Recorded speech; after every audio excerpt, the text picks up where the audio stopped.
My family called me a loser for living in a rented apartment. "You're a total failure," said parents. Today, when I invited them to my new home, their faces turned pale. "You're a complete failure," my parents said. They didn't say it once. They said it for years. Every holiday, every family gathering, every time we sat around the dinner table, I was the target. My two older brothers, Adam and Jake, had bought their houses years before. Adam had a big house in the suburbs with a pool and a home gym. Jake had a sleek, modern house with floor-to-ceiling windows. And then there was me, Simon, the youngest, the disappointment. The one still living in a rented apartment, like a clueless kid who hadn't figured out life.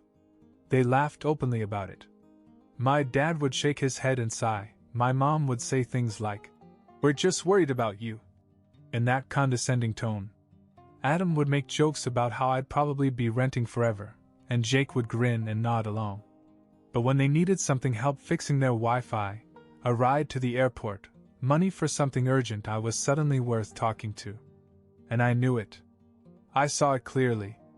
But I never argued. I never fought back. I just let them talk. Because while they were talking, I was doing something they never expected. I was saving. I skipped the expensive nights out. I drove the same car for years. I lived small while they showed off their renovations, their new furniture, their backyard improvements. They thought I was stuck, but I was just waiting. And then I bought my house. Not just any house. My dream house. A beautiful, modern place with high ceilings, a spacious kitchen, and a backyard big enough for summer cookouts. I could see myself sitting on the deck with a beer, watching the sunset. No mortgage to drown me, no landlord breathing down my neck. I didn't tell my family. I wanted them to see it for themselves. So I sent a message to the family group chat. "Housewarming party at my new place. I want everyone there." Instant chaos. My mom called me within seconds. "What new place?" "You'll see when you get there," I said. She asked again, but I just repeated myself. On the day of the party, I stood outside and waited. I heard the cars before I saw them. First, my parents pulled up. They got out slowly, looking around with skeptical faces, as if they expected to see some rundown shack. Then Adam and Jake arrived, exchanging glances and grinning like this was some kind of joke. Then they saw the house. And everything changed. No one moved. No one spoke. Their eyes darted around, scanning every detail: the wide driveway, the immaculate lawn, the sleek, modern windows. My mother put a hand to her mouth. My dad frowned, as if his brain was trying to process what he saw. Adam blinked a few times. Jake muttered, "No way." I let them stand there in silence for a few seconds before I spoke. "So?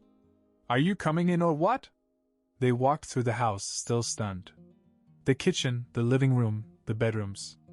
Every room they entered, I saw the same expression on their faces: disbelief. My father ran his hand over the kitchen counter. "You bought this?" "Yes." "How?" my mom whispered. I shrugged. "Just saved up." They didn't get it. They still didn't understand how I, the loser, had pulled it off. We ate dinner together, but this time there were no insults. No snide remarks. Just an awkward, forced admiration. My dad nodded stiffly and said, "You did good." My mother hugged me and told me she was proud. Even Adam and Jake, who never gave me credit for anything, admitted that the house was incredible. When they left, they all waved and smiled. My mom said, "This house looks good on you." For the first time in my life, I had the upper hand. But I had no idea that a week later everything would change. That a moving van would show up at my house, and my parents would get out, expecting to move in. A week after the housewarming party, I was finally settling in. The feeling of waking up in my own home, with no landlord, no rent due at the beginning of the month, was unbeatable. I still found myself expecting to hear the neighbor upstairs stomping around or the sound of traffic outside my apartment window. But instead there was silence. Peace. Then, on a quiet Saturday morning, that peace was shattered. I was in the kitchen making coffee when I heard the unmistakable sound of a moving truck. I frowned, thinking maybe one of my neighbors was moving in or out. I stepped outside, cup in hand, and I froze. A big white moving truck was parked in my driveway. My driveway. Then I saw my parents get out of the car, followed by my mother waving enthusiastically. My dad was already walking to the back of the van, where a guy in a uniform was unlocking the doors. What the hell? I went over, still trying to process what I saw. What's going on? My mom smiled like it was the most normal thing in the world. Oh, we're moving in. I stared at her. What? My dad clapped his hands. I thought it made the most sense. The house is huge, more than enough room for us. He gestured to the moving truck. Got everything packed up. Gonna start bringing it in. I actually looked around, expecting this to be some elaborate prank. But no. The movers were already rolling out a dolly piled high with boxes. You're kidding, I said. My mom frowned. Why would we joke? This house is perfect for all of us. And it just makes sense. Your dad and I don't want to keep up our place anymore. Too much work. I blinked. Then sell your house and get an apartment. She waved her hand. Why should we do that when you have all this extra space? Families should be together. I let out a short, stunned laugh. You're not moving in. Now my dad looked irritated. Don't be ridiculous, Simon. You have 4 bedrooms. We already planned this. Planned it out? Without telling me? We didn't think you'd mind. My mom said, her voice light, as if I was the one being unreasonable. We're your parents, Simon. And it's not like you have a wife or kids. Why shouldn't we live here? I was still standing there, trying to wrap my head around the sheer audacity of it all, when one of the movers rolled by with a huge plastic bin labeled Mom's Clothes. Hey! I turned to him. Stop! None of this is going in. The guy hesitated, looking between my dad and me. Keep moving, my dad said. And just like that, the guy pushed forward. I stepped in front of him. I said stop. The mover stopped. My mom sighed. Simon, don't be dramatic. It's already done. We sold the house. My stomach dropped. You what? We sold the house, my father repeated. It closed yesterday. And we got a great price for it. I felt like I had been taken for a ride. And where exactly were you going to live if I said no? My mother smiled sweetly. But you wouldn't say no. You're not that kind of son. Something inside me snapped. I turned to the movers. No one brings another box in. In fact, start putting everything back in the truck. The guy hesitated again. Sir, you hired us, Dash. I don't care. I own this house. You don't. Nobody's moving in. Silence. My mom's face twisted in shock, as if she couldn't believe I was actually rejecting her. My dad's jaw tightened. Simon, my mother began again. This is ridiculous. We're your family. I took a deep breath. You should have asked me before you sold your house. For the first time, her confidence wavered. We just thought you'd be happy. My mother muttered. Well, I'm not. For a moment, no one spoke. The movers exchanged awkward glances, waiting for someone to make a decision. Then my dad did something I never expected. He pulled out his cell phone, dialed a number, and said, Yes, we need a locksmith. I lost it. I grabbed the phone out of his hand. Are you out of your mind? He yanked it back. This is our house now, too. We're getting keys. I laughed, but it wasn't even a real laugh, just pure disbelief.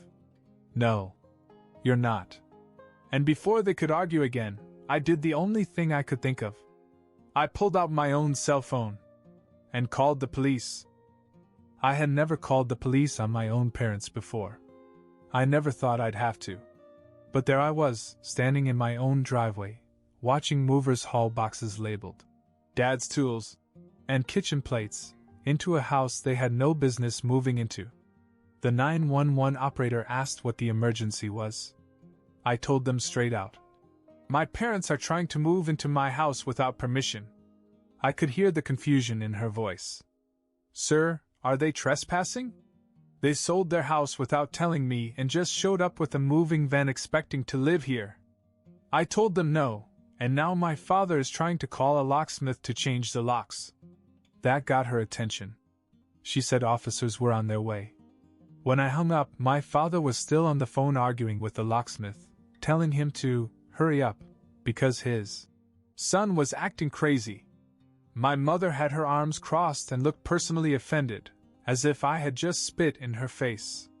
Simon, this is ridiculous, she snapped. You called the police on your own parents? Yes, I said, crossing my arms.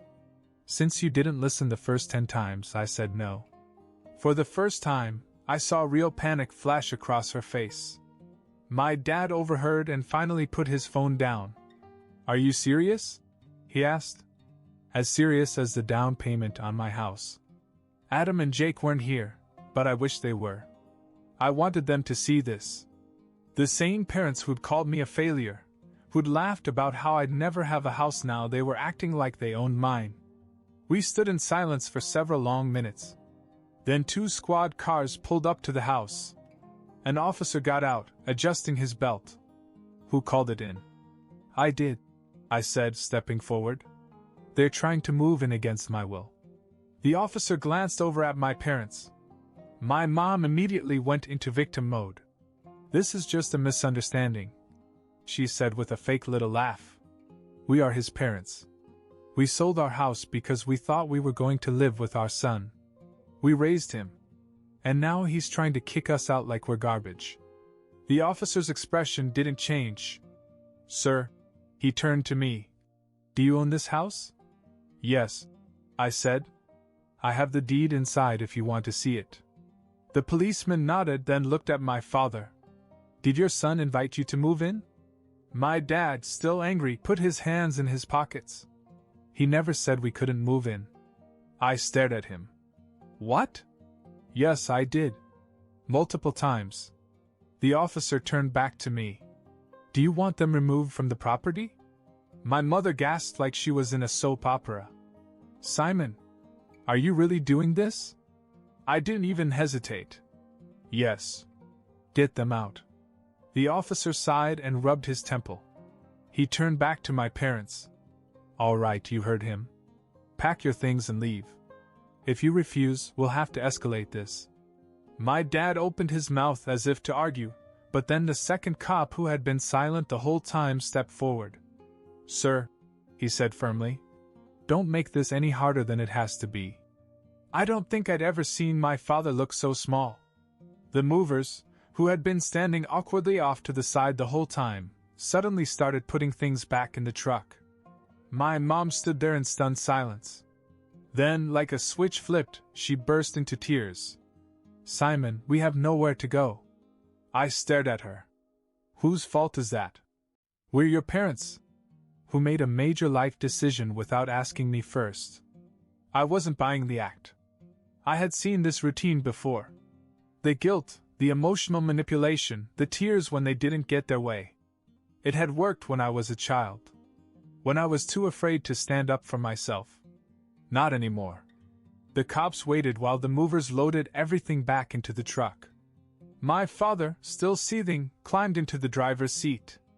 My mom sat next to him, wiping her face and giving me these heartbroken looks like I was some cruel, ungrateful son who had abandoned her.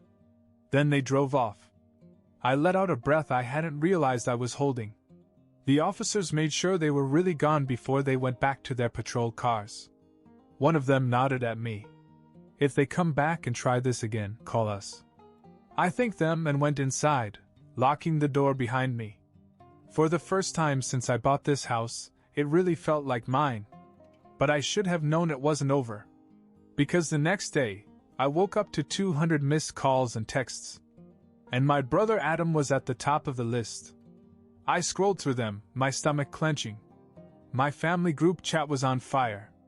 The messages were coming in so fast I could barely keep up. Adam, are you out of your mind? Mom, Simon, I can't believe you did this to us, loudly crying face. Dad, I'm ashamed to call you my son. Jake, call me when you wake up. Adam again, you actually called the cops on Mom and Dad? Mom, we're homeless now because of you. Homeless. Right. Because selling their house and assuming they could move into mine without asking was totally my fault. Before I could process all that, my phone rang. Adam. I sighed and picked it up. What? Don't what me? He snapped. What the hell is going on with you? You want a list or just the highlights? You got our parents thrown out by the police. What is wrong with you? I sat up in bed and rubbed my face. They tried to move into my house without asking, sold theirs without telling me, and then Dad tried to change my locks. What was I supposed to do?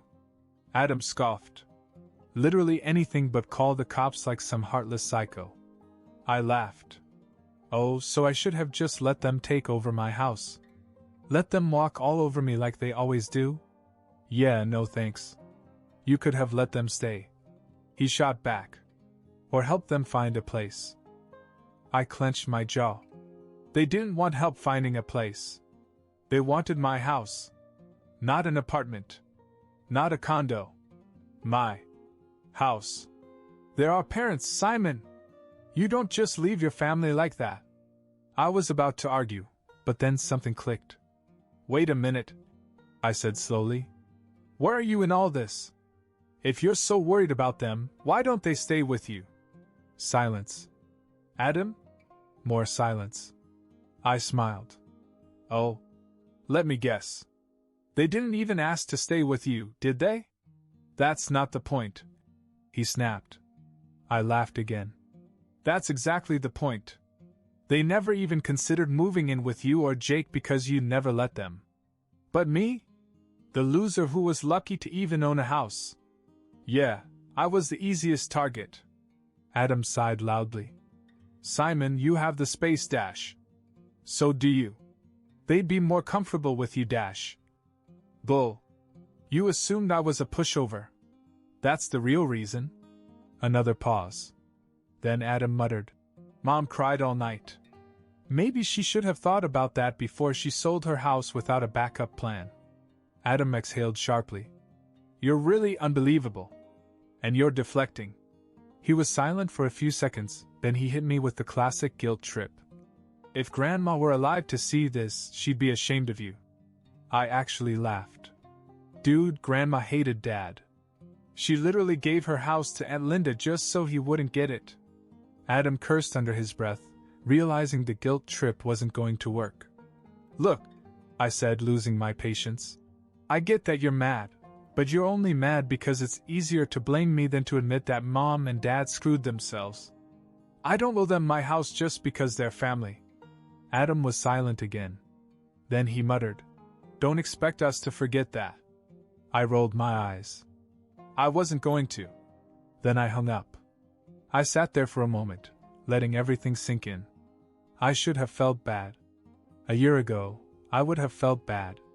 But now, I just felt free.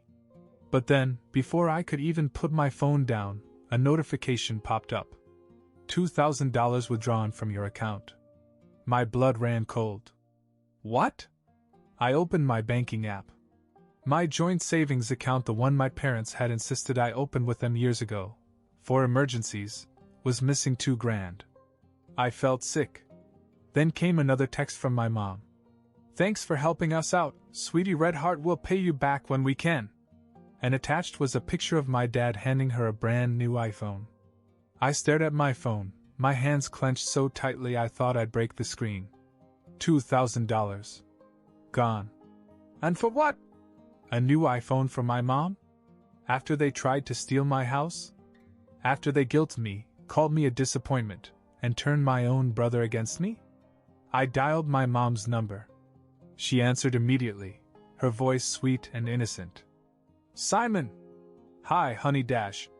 Give me my money back. A pause. Then a sigh. Oh, don't be like that. We needed it, and you have plenty. I gritted my teeth. It wasn't yours to take. Simon. she said in that tone she always used when she was trying to be reasonable while completely ignoring what I was saying. We raised you. We sacrificed so much for you.